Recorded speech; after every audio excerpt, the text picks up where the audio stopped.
Hello friends, welcome to 5i Study YouTube channel. So today we are going to discuss about the application of vector cross product, triple product and reciprocal vector. So let us start. तो cross product क्या होता है? जब हम दो vector का product लेते हैं और तीसरा वेक्टर भी जो उसका रिजल्टेंट होता है वो वेक्टर मिलता है. That means when you are multiply a and v, so the a and v leads to the third vector which is also having a vector. It's a vector quantity. So vector a cross vector v is equal to ab sin theta into unit vector. So a cross b का mod लेंगे तो क्या हो जाएगा a b sine theta, क्योंकि unit vector का unit vector n unit vector दर्शाता है. Now sine theta is equal to a cross b by a b. तो हम इन दोनों को क्या लिख सकते हैं? Unit vector a cross unit vector b. So in this type we can denote the representation of the cross vector. So if we multiply the vector a and v by the cross, so the direction of the third vector is having a vector and it has direction perpendicular to this vector in generally. Now if we need to find some more things about this, like if vector a is given in this way and vector v is in this way, so vector यह आपका क्या हुआ, यह vector a हुआ, और अगर ये vector v है तो इसको भी वेक्टर v लिख सकते हैं. अब a एंगल थीटा है, सो a वाला क्या हो जाएगा b साइन थीटा, और इस पर एक परपेंडिकुलर डाल लेंगे तो जो इसकी हाइट होगी क्या होगी बी साइन थीटा. तो अब इस एरिया की बात करते हैं. एरिया ऑफ ट्रायंगल क्या हो जाएगा हाफ ए इंटू बी साइन थीटा.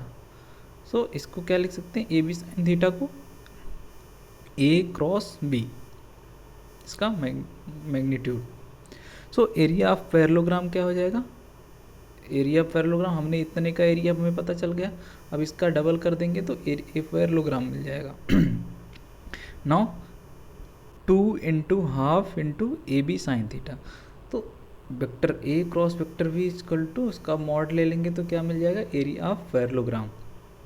तो एप्लीकेशन जो एप्लीकेशन होता है क्रॉस प्रोडक्ट का, हम पैरेललोग्राम की एरिया निकालने के लिए यूज कर सकते हैं. Now which I talked earlier, real if vector a is real and vector v is real, so when you do cross product then you will get the pseudo vector c. So this pseudo vector have some directions from right hand thumb rule. Like if you have two vector a and v, so the third vector is जो c होगा वो perpendicular to a और b दोनों होगा. यहाँ पे ऐसे लिखा, तो c vector c perpendicular to plane containing a and v. तो इसको राइट हैंड थंब रूल से भी समझ सकते हैं.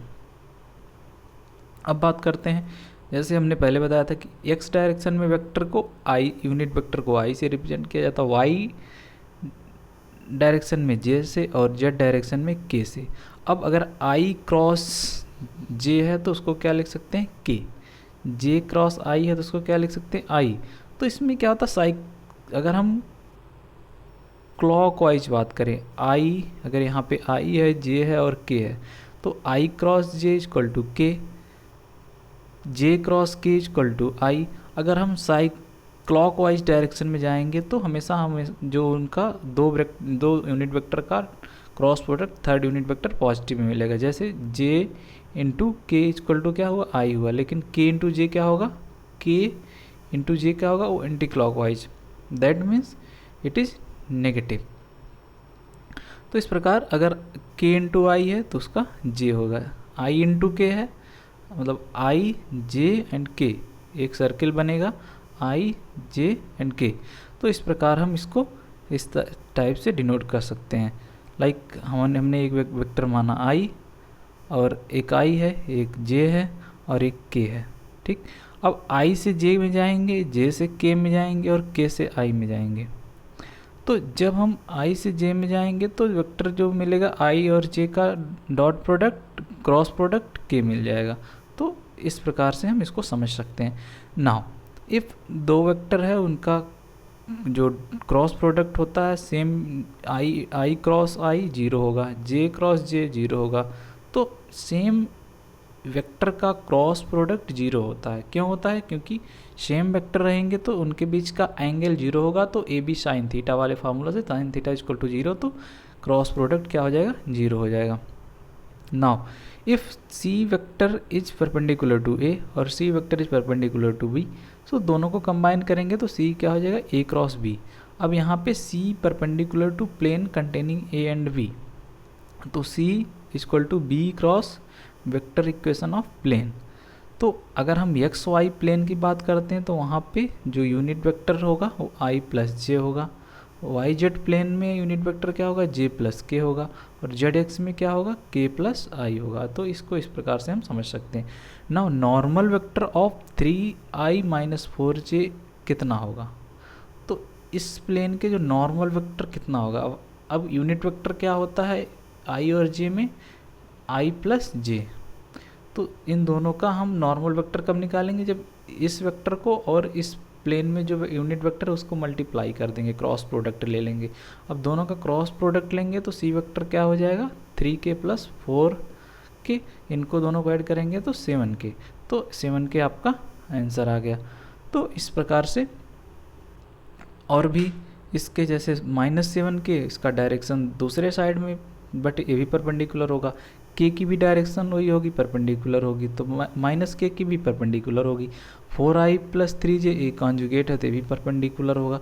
तो इस प्रकार से, और इसमें क्या होगा? 3 कॉमन ले लेंगे तो ये वाला वेक्टर और ये वाला वेक्टर, ये वाला और ये वाला वेक्टर सेम हो जाएगा, तो ये भी परपेंडिकुलर टू दिस होगा। तो हमेशा हमें यह देखना होता कि दो वेक्टर का जब क्रॉस प्रोडक्ट लेते हैं तो आता क्या है, थर्ड वेक्टर क्या आता है। अब अगर आपको वो ऐसा दिया है a dot a cross b, इसका जो सिंप्लीफिकेशन करने पे कितना आएगा? 0। अब कैसे आता है इसको हम आगे देखेंगे, या यहीं पे भी समझ सकते हैं कि दो वेक्टर है और उसके साथ है, तो इसको हम रेक्टेंगुलर रूल से ट्रिपल प्रोडक्ट साइड में, अगर ट्रिपल प्रोडक्ट, इसको अभी ट्रिपल प्रोडक्ट की बात करेंगे, लेकिन उसके पहले हम देख लेते हैं अगर दो वेक्टर a प्लस बी और a क्रॉस बी, इनको जब हम मल्टीप्लाई करेंगे तो 0 आ जाएगा। तो अब इसको हम समझते हैं कि अगर हमें दो वेक्टर दिए हैं, एक वेक्टर a, एक वेक्टर v, अगर a है तो इसको भी a लिख सकते हैं। नाउ a प्लस v, दो वेक्टर को ऐड करेंगे तो थर्ड वाला वेक्टर आएगा, वो क्या होगा? Diagonal vector d1। अब यहाँ पे हम क्या लिख सकते हैं?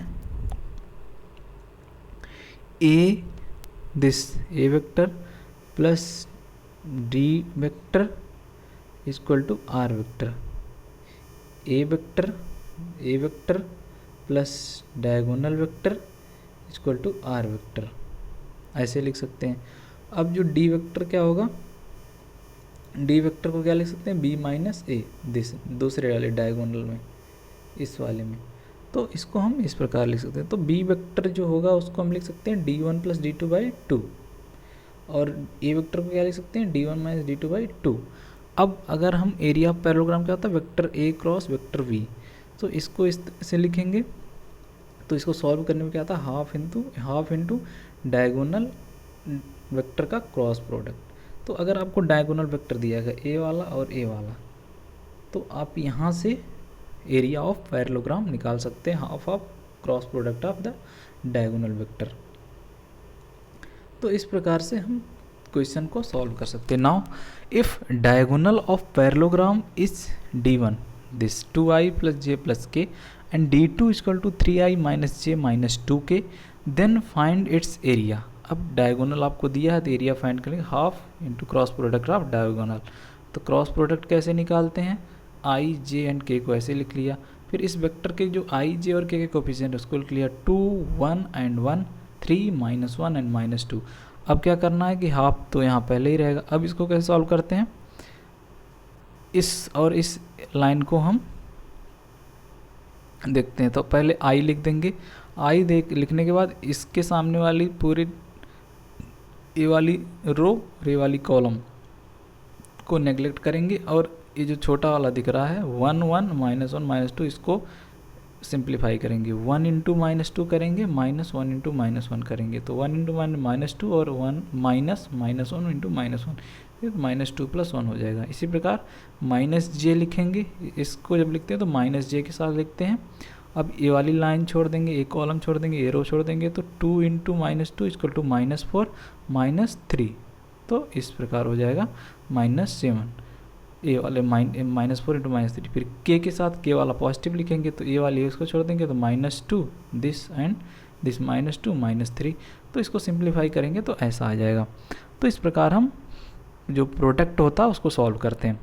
नाउ एंगल बिटवीन ए क्रॉस बी इंटू ए = 90, क्योंकि ए क्रॉस बी क्या होगा, इसका जो रिजल्टेंट हो परपेंडिकुलर टू दिस होगा, और ये वेक्टर ए है, तो दोनों के बीच का एंगल क्या होगा 90। ए क्रॉस बी 90 डिग्री हो जाएगा। A cross b into A plus B 90 हो जाएगा, क्योंकि ये थर्ड वेक्टर है वो 90 डिग्री पे हमेशा रहेगा। इनका जो क्रॉस प्रोडक्ट सी होगा, और क्रॉस प्रोडक्ट सी जो है ए और बी के परपेंडिकुलर होता है, तो 90 degree. A cross b into a minus b vector 90 degree, a cross b into b cross a 180 degree, क्योंकि ए जस्ट क्या है एंटी क्लॉकवाइज है। तो एंटी क्लॉकवाइज में क्या होता है, इसको क्या लिख सकते हैं -a क्रॉस b। तो एक क्लॉकवाइज और एक एंटी क्लॉकवाइज वेक्टर में जो एंगल होता है वो 180 डिग्री का होता है। Now we will start for unit vector a if it is given i cross a square plus j cross a square plus k cross a square equal to कितना होता है 2 होता है। कैसे होता है, अब इसको हम देखेंगे i इंटू ए। इसको क्या हम लिख सकते हैं आई ए साइन स्क्वायर, इसके बीच का अगर एंगल अल्फ़ा है तो आई ए साइन स्क्वायर अल्फ़ा, जे और ए साइन स्क्वायर बीटा, और के ए साइन स्क्वायर गामा। तो जो आई है यूनिट वेक्टर है, तो उसका जो हम मैग्नीट्यूड लेंगे 1 हो जाएगा। तो इसको क्या लिख सकते हैं sine square alpha plus sine square beta plus sine square gamma equal to 2। इसी प्रकार जो डॉट प्रोडक्ट होता है उसको जो हम लिखेंगे तो cos square alpha plus cos square gamma plus cos square beta equal to 1। So in this way we can write और we can stabilize the relations between this quantities. Now अब इसका जो एप्लीकेशन होता है, जैसे हमें टॉर्क निकालना है। टॉर्क क्या होता है moment of force. So torque equal to r cross f. तो हमें जब भी टॉर्क निकालना होता है तो क्रॉस प्रोडक्ट का यूज करते हैं, क्योंकि यहाँ पे वे जो फोर्स है वो लीनियर लग रहा है, लेकिन जो टॉर्क होता है वो एंगुलर होता है। तो इसको हम क्रॉस प्रोडक्ट के माध्यम से निकाल सकते हैं टॉर्क। नाउ एंगुलर मूवमेंट क्या होता है मूवमेंट ऑफ लीनियर मूवमेंट। तो एंगुलर मूवमेंट एल हो क्या होता आर क्रॉस पी। तो इन दोनों को जो हम क्रॉस प्रोडक्ट लेंगे तो जो एंगुलर मूवमेंट आएगा परपेंडिकुलर टू दिस वेक्टर। और वैसे v equal to r cross omega cross r. तो ओमेगा एंगुलर है, तो एंगुलर से जब लीनियर निकालते हैं तो v equal to omega cross r. तो जब भी हम किसी लीनियर वेक्टर को से हमें कोई एंगुलर वेक्टर मिलता है या एंगुलर वेक्टर से हमें लीनियर वेक्टर मिलता है, तो this kind of conversion we can easily do using the application of the cross product. Now अब बात करते हैं ट्रिपल प्रोडक्ट क्या होता है। जैसे वेक्टर ए ऐसा दिया गया, बी दिया गया, सी दिया गया।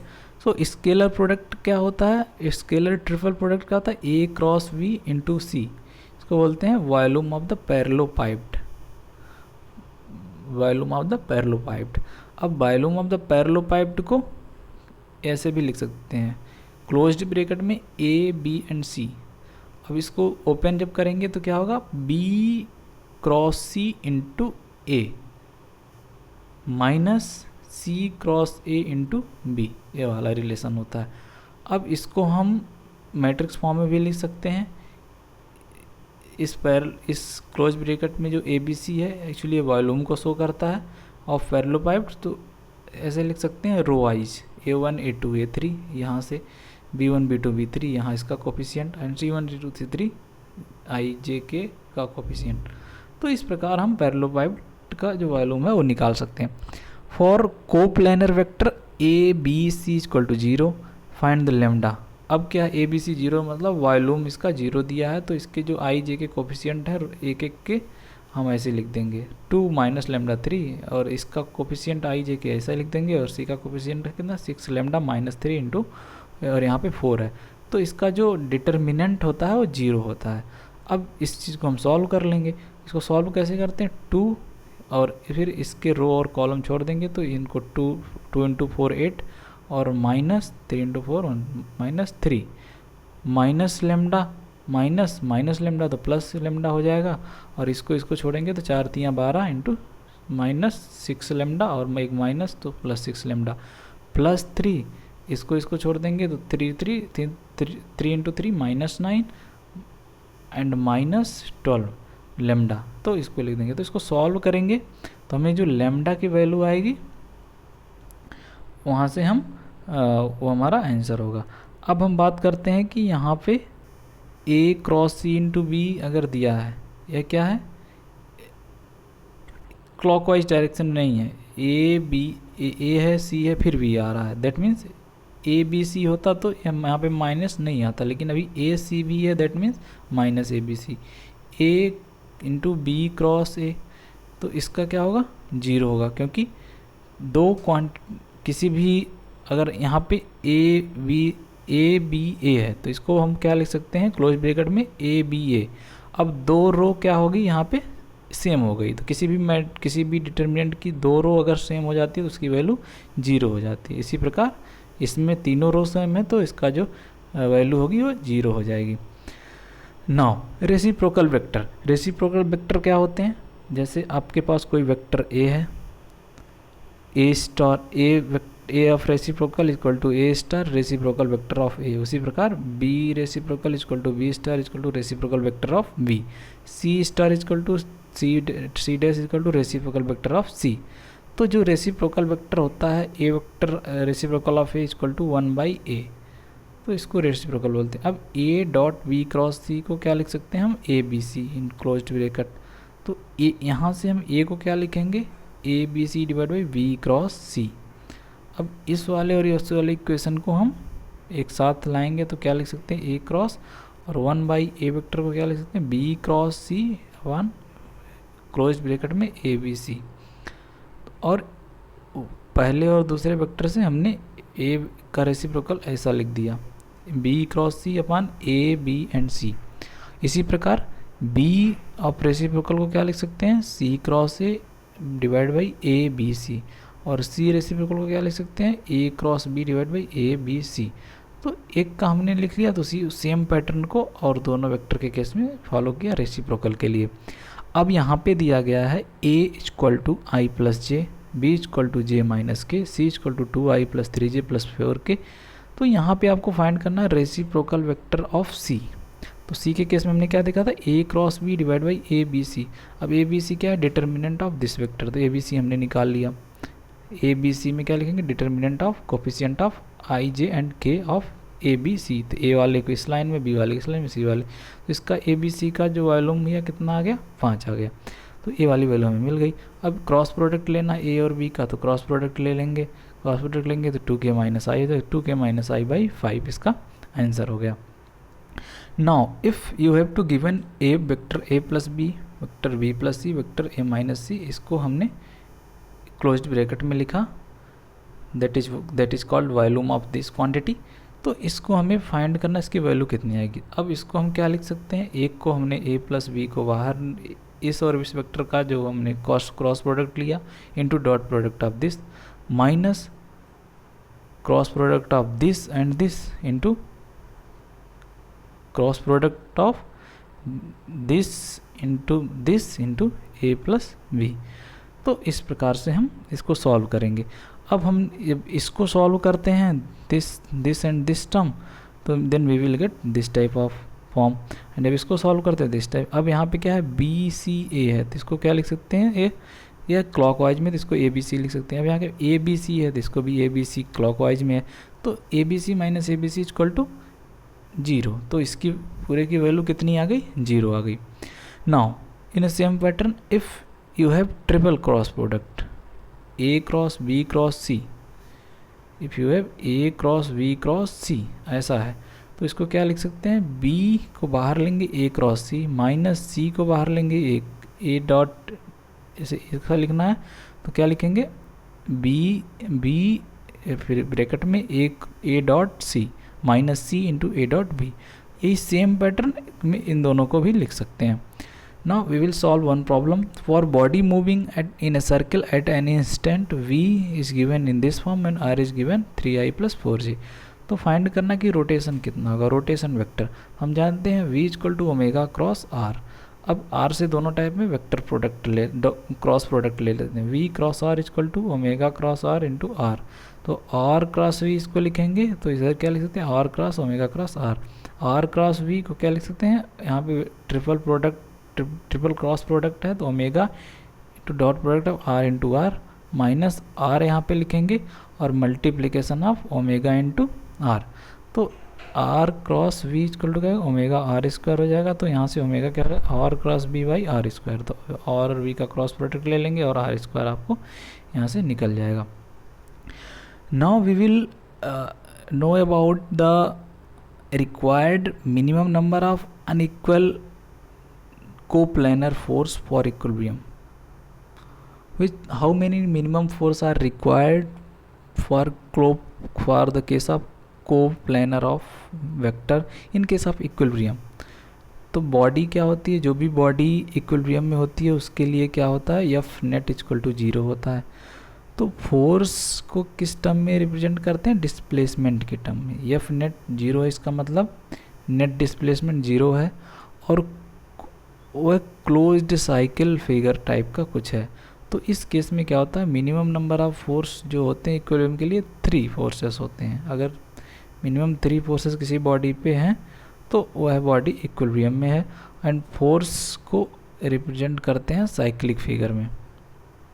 जैसे कोई बॉडी है इधर P Q एंड कोई बॉडी है उस पर force P Q and R लग रहा है।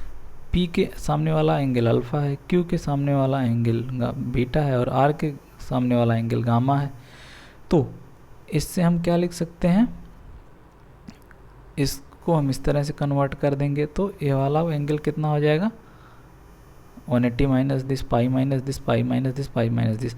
अब यहाँ पे साइन रूल लगा देंगे तो force this side divide by angle, तो P divide by pi minus alpha. इसी प्रकार इन दोनों को भी लिख देंगे। तो P by sine alpha equal to Q by sine beta equal to R by sine gamma का जो रिलेशन आता है वो इस प्रकार आता है कि साइन रूल हम यूज कर सकते हैं जब इस प्रकार के नए कोई फंक्शन आए। Now for equilibrium if the ratio between force P Q and R is at any point is 1√2 into 1, then find the angle between P and Q, Q and R and R and V। तो इसको कैसे निकालेंगे, हमने जो sine rule लगा दिया, हमने देखा कि फोर्स P Q R के बीच का एंगल जो रेशियो है ऐसा है। तो हम क्या करेंगे, एंगल हमें निकालना। तो साइन अल्फ़ा हमने मान लिया अल्फ़ा बीटा गामा एंगल है, तो sine alpha by P, alpha और sine beta by Q and sine gamma by R। तो हमें पी क्यू आर का रेशियो दिया है। जो P का है होगा रेशियो क्या होगा, 1 है, Q का 2 है, √2 है और R का 1 है। अब यहाँ से हम इसको सॉल्व करते हैं, इस और इस क्वेश्चन को और इस क्वेश्चन को। हमारे पास 3 अननोन है और 3 इक्वेशन है। तो यहाँ से हम सॉल्व करेंगे तो देखेंगे alpha equal to 135, beta equal to 19 and gamma equal to 135 आ जाएगा। ये है रिलेशन। और फॉर कोप्लेनर के केस में क्या होता है कि तीनों एंगल का सम कितना आना चाहिए, 360 आना चाहिए, जिससे हम जान सकते हैं कि ये कैसा है। तो हमें मिल गया P और Q के बीच का एंगल कितना, 135, Q एंड R के बीच का 135 एंड R एंड V का क्या है 90। तो साइन रूल की सहायता से हम किसी भी प्रॉब्लम को अच्छे से सॉल्व कर सकते हैं। Now in next module we will learn about the kinematics of body. Kinematics of body क्या होती है, जब हम किसी भी बॉडी का मोशन बिना any external force, without feeling the force acting on this, we will learn about the mechanics of the motion of any body then it is called the kinematics of body. जब हम force को consideration करते हैं then that is called the kinetics of body. अभी हम क्या करेंगे, force को जो एक्सटर्नल फोर्स है उसका कंसिडर नहीं करेंगे तो उसको बोलते हैं kinematics of body. So from this module, from next module, we can continue a different approach for the understanding the physical phenomena which are happening in your surrounding. Like if you are going from one place to another, so which kind of force are developed in which kind of velocity, which kind of acceleration, which kind of movement, which kind of displacement are happening in this body without causing any external force. So that things we will cover in kinematics of body. So I always used to say revised more and more if you want to know the concept in a very better manner. So अभी तक हमने जितने भी concept को physics में बताया, basic concept of physics में, that is very basic concept and you should know, and with the help of these concept we are going to further the course content, further the material which will be helpful for you. So if you haven't subscribed the channel, subscribe and share this. And जैसा हमने बोला था कि mathematics में basic concept of mathematics में हमने जितने भी कॉन्सेप्ट कवर किए थे, चाहे फंक्शन हो, चाहे डेरिवेटिव हो, चाहे लिमिट हो, सबका हमने कहीं ना कहीं यूज किया है अभी तक। 1 से लेके 9 मॉड्यूल जो बेसिक कॉन्सेप्ट ऑफ फिजिक्स है सब चीज़ों में हमने यूज किया था। तो next we will use the same concept so that you can relate how the mathematics can be useful for solving the concept of physics. That is very important. अगर आप फिजिक्स को अलग पढ़ रहे हैं, मैथ को अलग पढ़ रहे हैं, तो आपको समझ में नहीं आएगा कि क्यों पढ़ रहे हैं। तो हम इन दोनों चीज़ों को रिलेट करके आपको समझाने का प्रयास कर रहे हैं कि if you know that is kind of understanding, आपकी समझ ऐसी हो कि आपको यह ना सोचना पड़े कि हम किस टाइप का कॉन्सेप्ट लगाएं। आपको यह ना सोचना पड़े कि हम एप्लीकेशन ऑफ डेरिवेटिव का यूज़ करें कि हम एरर का यूज़ करें और किसी और कॉन्सेप्ट का। आपका फोकस क्या होना चाहिए कि प्रॉब्लम, कोई भी प्रॉब्लम पूछी गई एग्ज़ाम में, कोई भी सिचुएशन है, उसको हम ऑब्जर्व करें, फिर ऑटोमेटिक हमारे माइंड में एक सेट ऑफ आइडिया आ जाना चाहिए कि हमें इस चीज़ को ऐसे फाइंड करना है। तो उस टाइप के कॉन्सेप्ट को हम आगे करेंगे। हम बहुत सारी प्रैक्टिकल चीज़ों को इसमें इंक्लूड करने का पूरा प्रयास करेंगे। So thank you for watching.